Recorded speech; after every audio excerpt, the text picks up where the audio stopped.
All right, folks, here we got the notes for inverse trigonometric functions. So in inverse trigonometric functions, so sine with the -1 exponent, cos inverse, tan inverse, take the ratio x and return the angle that has the given ratios. Remember the regular trig functions, so the sine of an angle gives you the ratio of the opposite over the hypotenuse. So the inverse trig functions go in reverse. If you know the ratio, it'll tell you how big that angle originally was. So sine, cosine, and tangent are what's referred to as periodic functions. So there's actually two angles that have the same value for sine. So for example, the sine of 30 and the sine of 150 are both 1/2. Cosine of 60 and cosine of 120 are both also equal to 1/2. So there's actually two places, if you go around a circle, that have the same values for sine, cosine, and tangent. So to do that, when we use our inverse trig functions, what we're actually finding is the reference angle. And then we're going to use that reference angle to figure out which quadrant we're in, things like that. So this table will be helpful.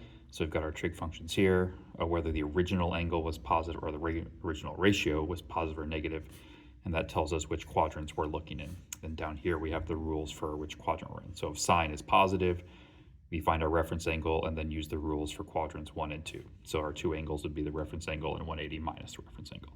So let's look at some examples. So, okay, so find all angles that solve the following equations. So we actually also can use the unit circle to do this as well. So tangent theta is undefined. So if we do our inverse, that means we would have that. And this is actually definitions. There's two locations, tangent is undefined. So tangent is opposite divided by adjacent, or the y value divided by the x value. And that always occurs at two places. That's 90 degrees and 270 degrees, just by definition. So for this one, we would do the inverse cosine of our ratio, and that would go in our calculator. So inverse cosine of 1 gives us 0 degrees, but that's our reference angle. So that the cosine is positive. So if we come to our table, cosine is positive. We use the rules for, quadrants 1 and quadrant 4. So in quadrant 1, it's our reference angle. In quadrant 4, it's 360 minus our reference angle. Okay, so that would give us 0 degrees and then 360 degrees. So because it's the reference angle, so itself, and then 360 minus the reference angle, 360 minus 0 is just 360. So okay, sine -1, so we do our inverse function, and we always do the absolute value, so we're going to flip that to be a positive one. That's going to go into our calculator. Inverse sine of 1 is 90 degrees, so that's our reference angle, is 90. So the original angle was negative, so negative and sine means I use the rules for 3 and 4. So 3 is 180 plus my reference angle, so 180 plus 90, so the first angle is 270 degrees.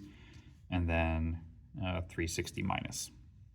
And if you notice, in this case, we actually, we actually get the same angle twice because there's actually only one place.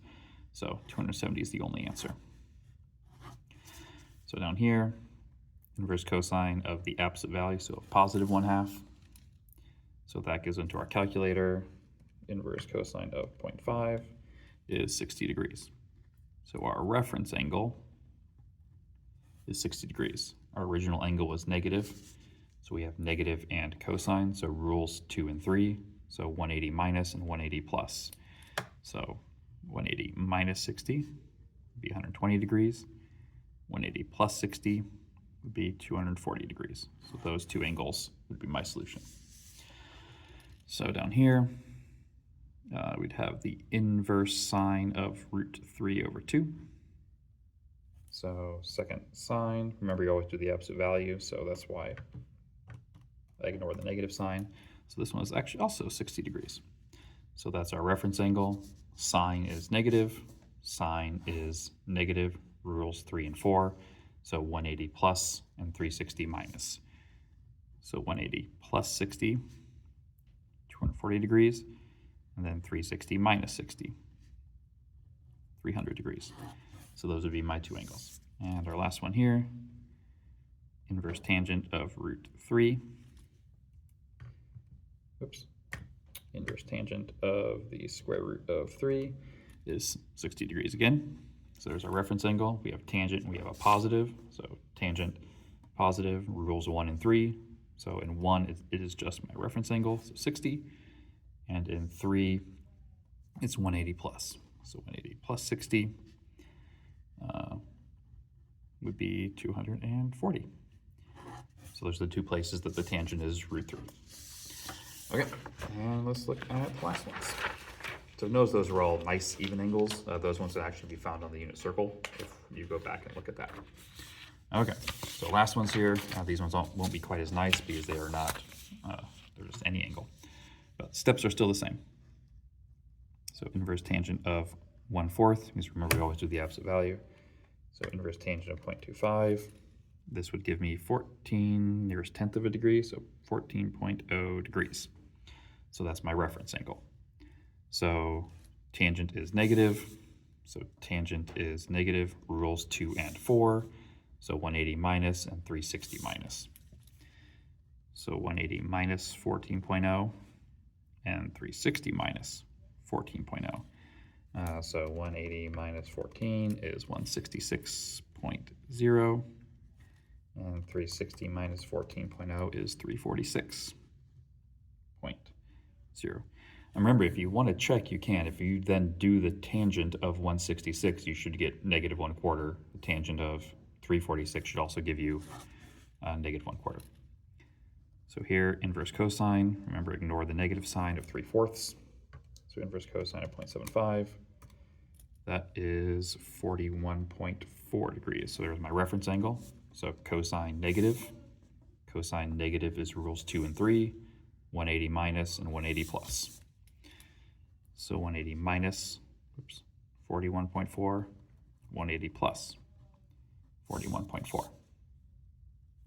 So 180 minus 41.4 is 138.6, and 180 plus 41.4 is 221.4. All right, so inverse tangent of 9, because remember we ignore the negative, so second tan 9 is 83, calculator says 83.7. So there's my reference, tangent is negative, rules 2 and 4, so 180 minus and 360 minus. So 180 minus 83.7 and 360 minus 83.7. So 180 minus 83.7 for quadrant 2 gives me a 96.3 degree angle, and 360 minus 83.7 gives me a 276.3 degree angle. All right, so down here, inverse sine of, ignore the negative sign, root 11 over 5. Oops. Inverse sine, square root 11 divided by 5. So that gives me a reference of 41.6 degrees. So sine negative is 3 and 4, 180 plus and 360 minus. So 180 plus my angle and 360 minus my angle. So that's 221.6 degrees. 360 minus 41.6 is 318.4 degrees. All right, so 11. Inverse sine of 1/3 would be 19.5 degrees is my reference. And then, whoop, that didn't happen. All right, so sine is positive. So positive sine is 1 and 2. The rule for 1 and 2 is it is the reference and it's 180 minus. So 19.5 will be an angle, and then 180 minus 19.5, which is 160.5. These are my two solutions. All right, and our last one, inverse cosine of 2/9. So that would be reference angle of 77.2 degrees. So cosine positive, rules 1 and 4, so the angle itself, and 360 minus.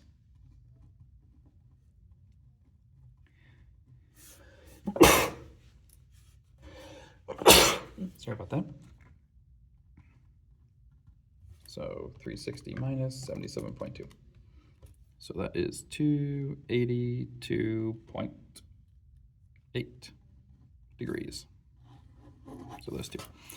Now, if you're thinking about what that reference angle means, if we go back, if you think about it, when you're finding the reference angle, those inverse trig functions, if you think about it being drawn on a coordinate axis, it's always finding, when you do that inverse sine, cosine, whatever, it's always finding the smallest angle back to the x-axis. So if my angle's over here, it's only measuring that distance.